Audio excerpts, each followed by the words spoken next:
Hello everybody, and welcome back to INSANEBRIT Gaming. My name is VSDA, or INSANEBRIT if you prefer, and this is this week's News Friday, where I talk about the news that was just gone by. Don't forget to check out my Far Cry Primal review, that's up on my channel, as well as I've just started a brand new playthrough of Life is Strange. Anyway, moving on with the actual news. Final Fantasy 15 must sell 10 million copies of...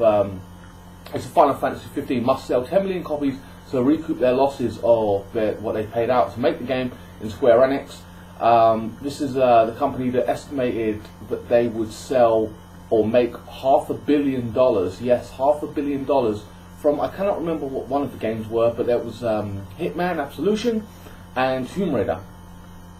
Considering the fact that they released those near the end of the console generation, it's pretty, unrealistic to assume that. However, if they're only trying to sell 10 million copies of Final Fantasy, it's in the middle of this console generation smack dab, it isn't bad timing, and it is only 10 million copies, so it's not as bad as all that.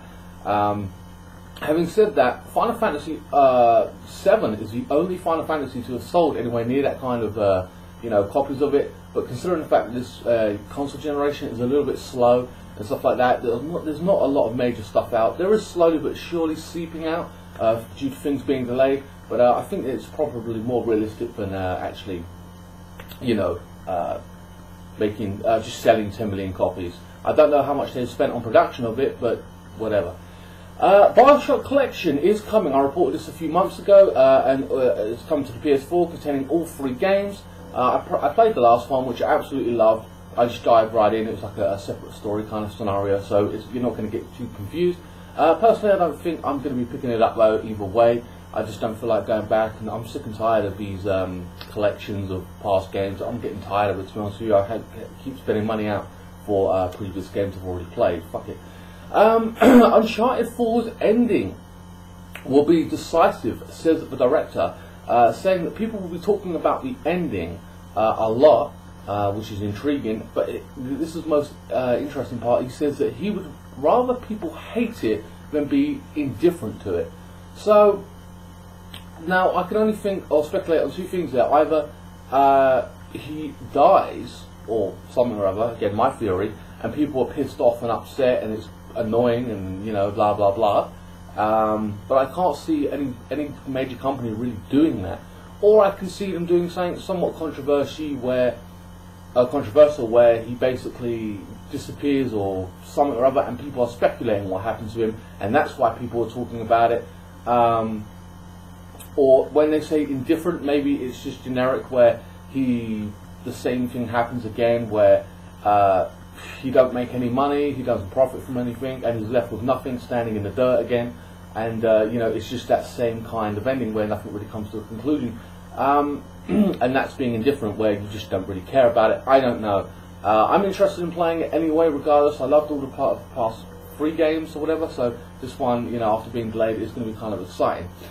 God of War 4 rumour, again it's just rumour at this point, but it's set to be in Norse mythology. That means it could be taking on other gods such as the likes of Loki and Odin. That's just a rumour at this point, very exciting, and I cannot wait to see how that plays out. I did play some of the previous games, but I won't lie, I haven't completed them and stuff like that. But I like where they went with it, so the idea of them going into this new realm is intriguing, especially after the last God of War. What was it? We had to take on a witch or something or other, someone was telling me. After fighting gods, you went to take on a witch. It's hardly, you know what I mean? It's hardly intriguing after you've just taken on, the likes of God of Thunder or whatever it is, you know what I mean? Anyway, and finally, Gears of War 4 will release on October 2011, 2016. Finally that's coming out. So if you've got an Xbox One, you'll finally be able to play something on it.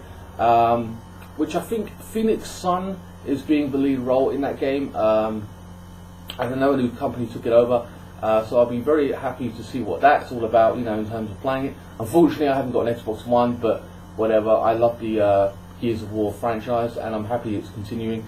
But yeah, like I said, it'd be finally for you guys who have Xbox Ones, dust off that Xbox and put in another new game, a new IP. Well, I won't say a new IP, but a new you know, an exclusive is what I'm trying to get at. Anyway, guys, that's about it for this week's News Friday. Please join me for my unboxing on Sunday, where I'll be uploading that, which will be Batman vs Superman themed. But yeah, that's all I've got out right now. Yeah, and more Life is Strange is coming. Probably tomorrow. I'll cram about an hour and a half or 2 hours, and Saturday there will be more Life is Strange released, you know. And once we got rid of that game, I'll review it, and then we'll move on to something quick. After Far Cry was pretty, you know what I mean, quite a long playthrough. It took a month, you know. So I hope you guys, you know, we can kick on with a lot more. It's not a lot less grindy. The games I'm going to be playing. So yeah. So like, share, comment, and subscribe. Follow me on Facebook, which will be in the link in the description below. Check out some more of my unboxings if you haven't seen them, mostly anime based as well. And I will see you next time. Thanks for watching.